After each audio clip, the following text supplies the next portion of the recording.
Yes, welcome students. आज फिर एक नए टॉपिक के साथ। A current loop in uniform magnetic field.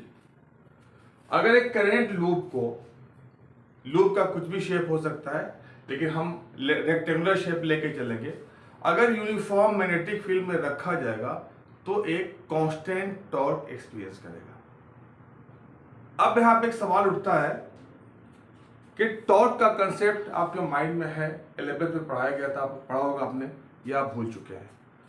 मैं आपको टॉर्क का कंसेप्ट थोड़ा सा मैं दे दूं। अगर कोई भी बॉडी अगर रोटेट करती है, उसी वक्त रोटेट करती है जब हम फोर्स लगाते हैं, लेकिन अगर रोटेट करती है तो टॉर्क जरूर होगा। जहां भी थोड़ा सा भी कोई बॉडी टिल्ट हो गई, हल्का सा अगर रोटेट कर गई तो टॉर्क जरूर होगा। बगैर टॉर्क के रोटेशन तो होता ही नहीं है। अब समझने के लिए एक कॉमन एग्जांपल दे रहा हूं, आपके घर का एक डोर का, जहां पे टॉर्क हम एक्सप्लेन करेंगे। ये 11th क्लास का कॉन्सेप्ट है। ये हमारा एक्सिस है, ये जहां पे ये एक्सिस है, जहां पे हमारा एक डोर फिक्स है, जहां से रोटेट कर सकता है, खुल सकता है। डोर का जो हैंडल है, यहां पे डोर का कोई भी शेप हो, लेकिन हैंडल हमेशा एंड पे होता है, शेप कुछ भी हो। अब हम आसानी के लिए हम इस पोर्शन को लेते हैं जो हमें मैथमेटिकली एक्सप्लेन करना आसान होगा, और डोर के इस पोर्शन को हटा दिया हमने।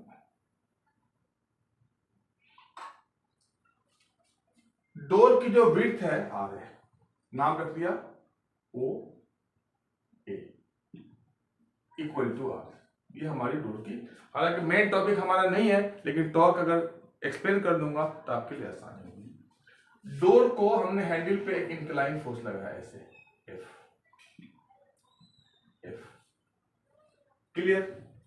हमेशा हम डोर को 90 डिग्री पर नहीं खोलते हैं, ज्यादातर हम सीधे ऐसे कहते हैं गेट इन, कम इन। अब ये हमारा फोर्स है, इस पॉइंट से एक्सिस ऑफ रोटेशन से हमने एक नॉर्मल डाला, ये हमारा है ओ एन, और यहां पे ये एंगल है theta.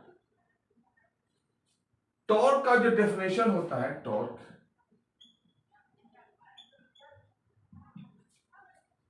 Magnitude of the force, magnitude of the force of the force into, multiply करते हैं, perpendicular distance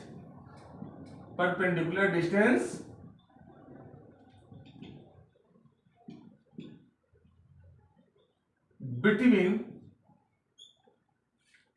line of action of the force, line of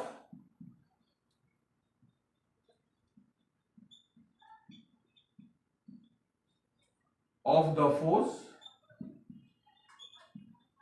and axis of rotation। ये हमारा torque का इतना बड़ा डेफिनेशन है। Rotation generally हम कहते हैं फोर्स इनटू परपेंडिकुलर डिस्टेंस। अब अगर टॉर्क का सिंबल टाउ से लें तो मैग्नीट्यूड ऑफ फोर्स एफ हो गया, और एक्सिस ऑफ रोटेशन ये, और line of action of the force ये परपेंडिकुलर डिस्टेंस है, ओ, तो फोर्स इनटू ओ। अगर ट्रिगोनोमेट्रिक रेशियो इस्तेमाल करेंगे तो ओ एन हमारा होगा आर साइन थीटा के बराबर, तो एफ आर साइन थीटा। और हमें मालूम है टॉर्क एक वेक्टर क्वांटिटी है, तो torque is equal to R cross. तो ये टॉर्क का एक एक्सप्लेनेशन है छोटा सा, जिससे हम आपको माइंड में दोबारा फिर से अराउज करने के लिए हमने कोशिश की। अब मैं मेन टॉपिक पे आ रहा हूं, जो आपका क्लास 12 का टॉपिक है।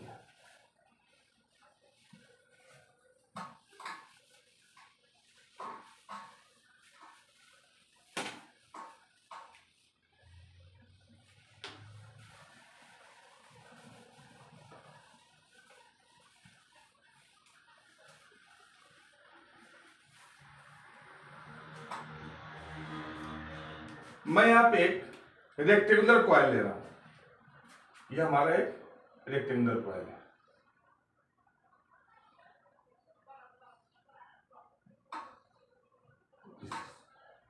P Q R S. इसमें जो पी एस है, P S equal to Q R ए के बराबर है, S R equal to P Q, ये हमारा बी के बराबर है। ओके, इसमें जो करंट फ्लो कर रहा है ये आई है, I current, I current is flowing clockwise है। अब हम बनाते हैं मैग्नेटिक फील्ड। ये मैग्नेटिक फील्ड में है, तो ये हमारा मैग्नेटिक फील्ड बी है, जो करंट के साथ, और करंट कंडक्टर के ही लाइन पे है, तो जो करंट के साथ एंगल होगा वही कंडक्टर के लाइन पर होगा, तो थीटा बना रहा है।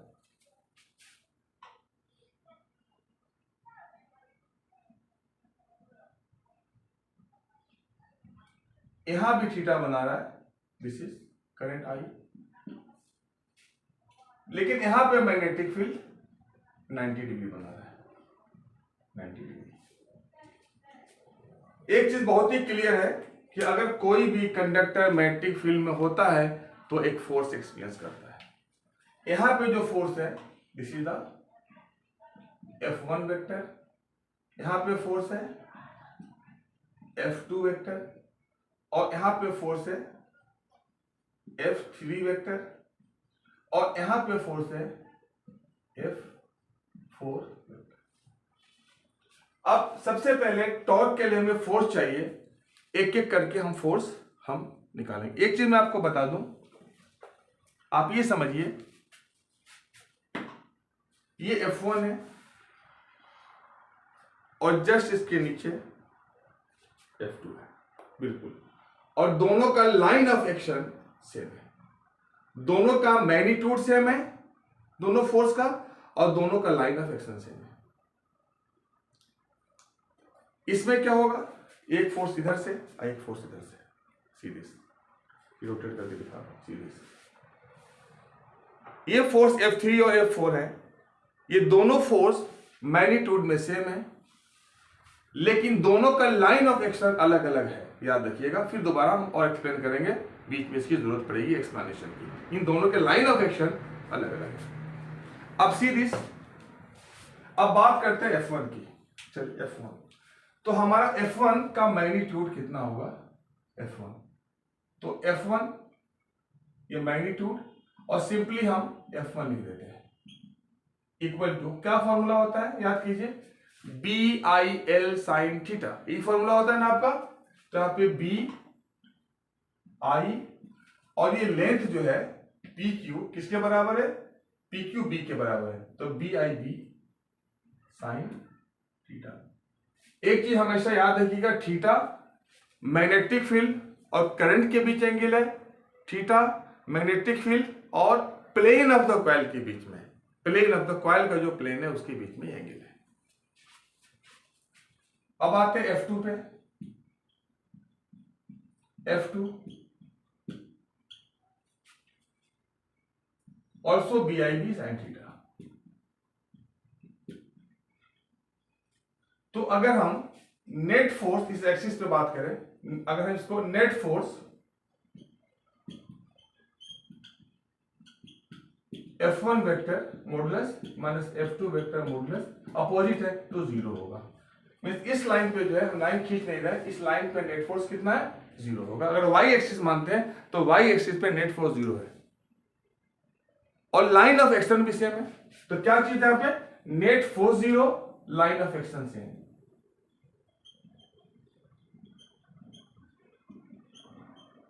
इससे thus no torque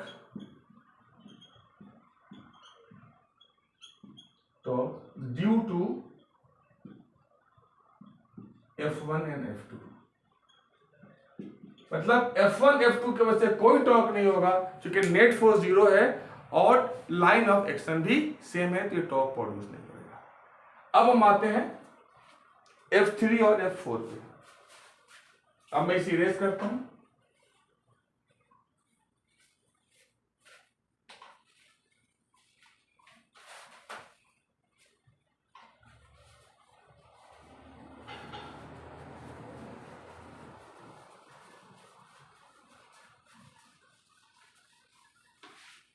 F3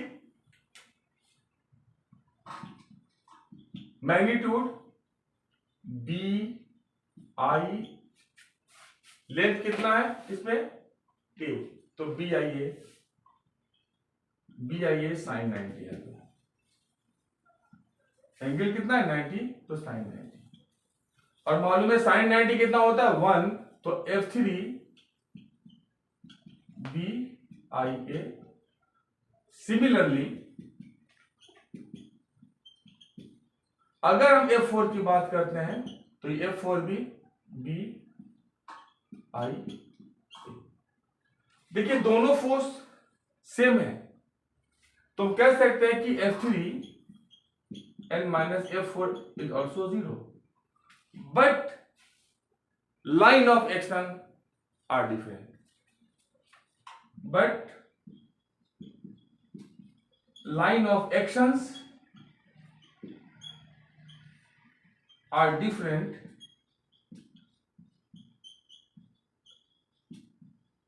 so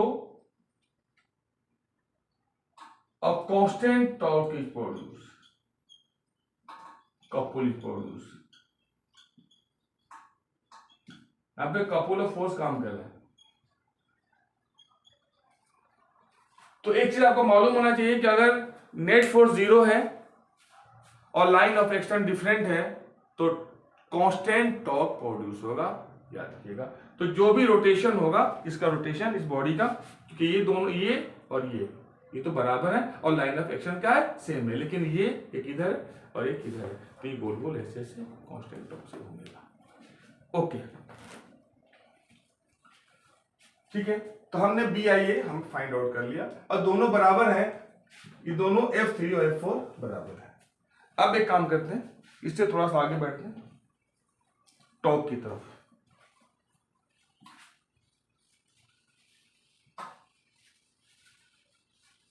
कि टॉर्क कैसे निकालेंगे।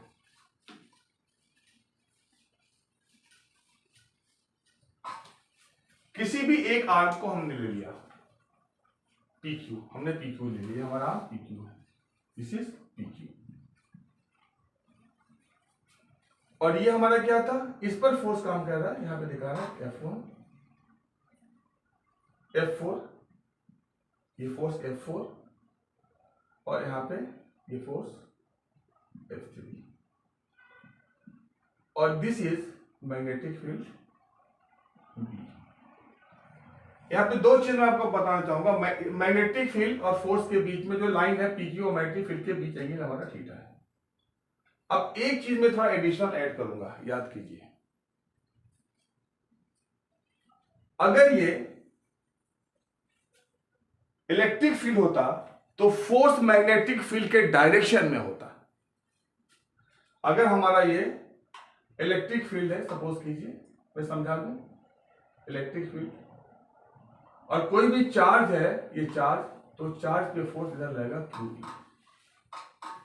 Means electric force, electric field में अगर कोई भी चार्ज पार्टिकल है तो फोर्स या तो इलेक्ट्रिक फील्ड के डायरेक्शन में होगा या इलेक्ट्रिक फील्ड के अपोजिट डायरेक्शन में होगा, लेकिन यहां पर फोर्स मैग्नेटिक फील्ड के डायरेक्शन में नहीं होगा बल्कि मैग्नेटिक फील्ड के परपेंडिकुलर होगा। इसलिए ये डायग्राम हमारा ये है, ऐसे याद रखिएगा, और ये अंदर की तरफ जा रहा है, इसीलिए हमने इसे बनाया। एक और चीज, अगर एक यहां पे हम ले रहे हैं एक लाइन, ये लाइन, और ये अल्फा बना रहा है, अल्फा हमने यहां पे लिया और ये बना रहा है अल्फा। अब सवाल है कि अल्फा क्या है, जरा समझने की कोशिश कीजिए। What is alpha? अल्फा हम समझने की कोशिश कर रहे हैं। Alpha is angle between magnetic field and perpendicular to the plane of the coil. ये चीज आपको ध्यान में रखना है। अल्फा क्या है? Alpha is angle between magnetic field and perpendicular to the plane of the coil. अब मैं एक चीज आपको समझाता हूं, शायद आप समझ जाए।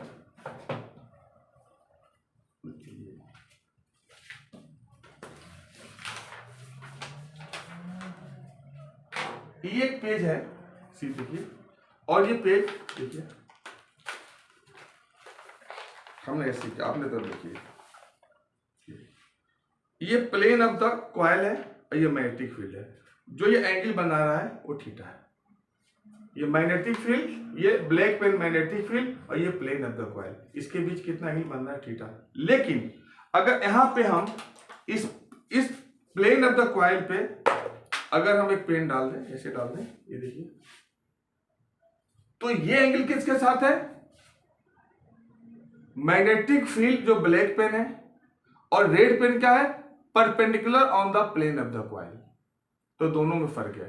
ये ब्लैक पेन मैग्नेटिक फील्ड है, जो व्हाइट पेन जो है, जो प्लेन ऑफ द कॉइल है, उससे थीटा एंगल बना रहा है, और ये जो रेड पेन है ये परपेंडिकुलर है प्लेन ऑफ द कॉइल पे, जो मैग्नेटिक फील्ड से अल्फा एंगल बना रहा है। ये दो चीज आप ध्यान में रखिएगा, आगे इसकी जरूरत पड़ेगी। अब हमने यहां पे एक लाइन खींच दिया, ये लाइन एम डैश, ये कितना बना रहा है? अल्फा। तो देखिए magnetic field plane of the coil से कितना बना रहा है? थीटा, और perpendicular to the plane of the coil से अल्फा एंगल बना रहा है। अब हमने यहां से इसको मिला दिया, ये थीटा है। तो डेफिनेटली अगर हमारा इसको हम कुछ भी मान लें, पी है, क्यू है, इसे हम आर मान लें, तो यहां पे क्यू आर हमें निकालना है। क्यू आर कितना होगा? क्यों क्यू आर निकालेंगे हम आपको बता दें। Cos theta equal two adjacent Q R upon P Q hypotenuse, और क्यू आर कितना होगा? Q R P Q cos theta. हमने कुछ नहीं किया, एक ट्रायंगल लिया है, ये राइट एंगल, हमने ट्रायंगल लिया है, triangle, right angle triangle, P Q R हमने लिया राइट एंगल ट्रायंगल। तो एडजेसेंट अपॉन हाइपोटेनस, तो Q R equal to P Q cos theta. हम कह सकते हैं क्यू आर इक्वल टू हमारा पी क्यू किसके बराबर है? पी क्यू बी के बराबर है, तो बी कॉस थीटा। अब सवाल इसकी क्या जरूरत है, क्यों लिया हमने? जो टॉर्क का फॉर्मूला होता है वन ऑफ द फोर्स में या F3 ले लें या F4 ले लें, इसलिए कि F3 हमारा कितना है? बी आई ए के बराबर। अभी निकाला था हमने B I A sine theta, और थीटा 90 डिग्री है। फोर्स इनटू परपेंडिकुलर डिस्टेंस कौन है हमारा? यहां पर क्यू आर है, इन दोनों के बीच में ये हमारा क्यू आर क्या है? Perpendicular distance. तो हमने क्या लिखा? Q R. अब टॉर्क यहां पे कितना हो गया? फोर्स देखिए यहां पे बी आई ए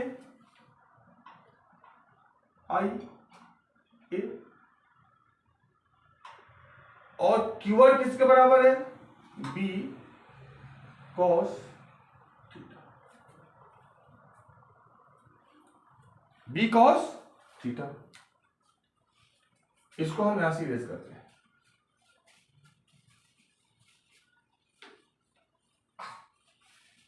अब torque equal to B I, और यह है ए बी एंड कॉस।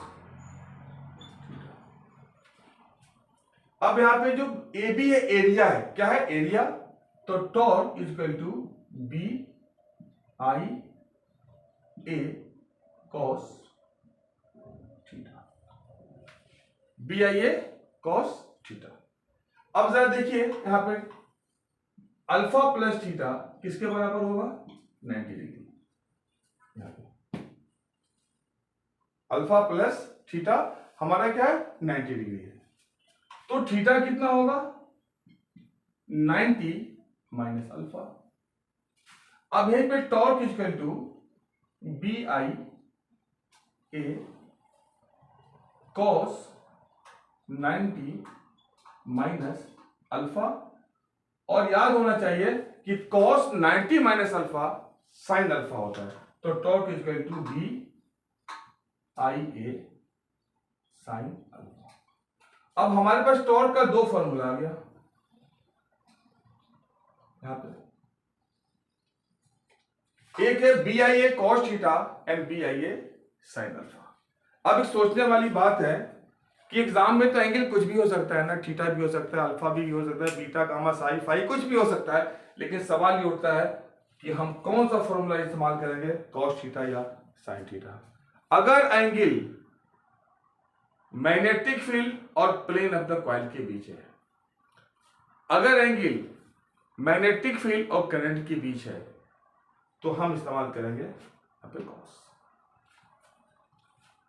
अगर angle magnetic field and perpendicular to the plane of the coil के बीच है, तो हम इस्तेमाल करेंगे साइन अल्फा इस्तेमाल करेंगे। अब फिर एक सवाल उठता है कि साइन ही क्यों लिया, इसलिए कि टॉर्क एक वेक्टर क्वांटिटी है और वेक्टर क्वांटिटी के लिए हमें क्रॉस प्रोडक्ट लेना पड़ता है, क्रॉस प्रोडक्ट। अब जरा देखिए यहां पे एक और चीज, बी तो हमारा मैग्नेटिक फील्ड है जो एक वेक्टर क्वांटिटी है, I A current into area को बोलते हैं M, magnetic dipole moment, magnetic dipole moment याद रखिएगा, I current into area is magnetic dipole moment, clear. और it is a vector quantity, it is the vector quantity.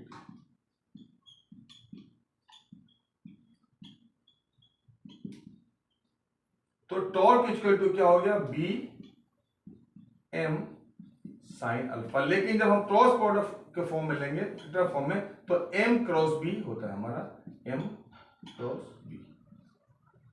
इस तरह से हमने टॉर्क निकाल लिया, क्लियर। अब दोनों हम B I A cos theta और B I A sine alpha को हम एक कंपेयर करके देखते हैं दोनों फॉर्मूला में, ठीक है ना। एक मिनट,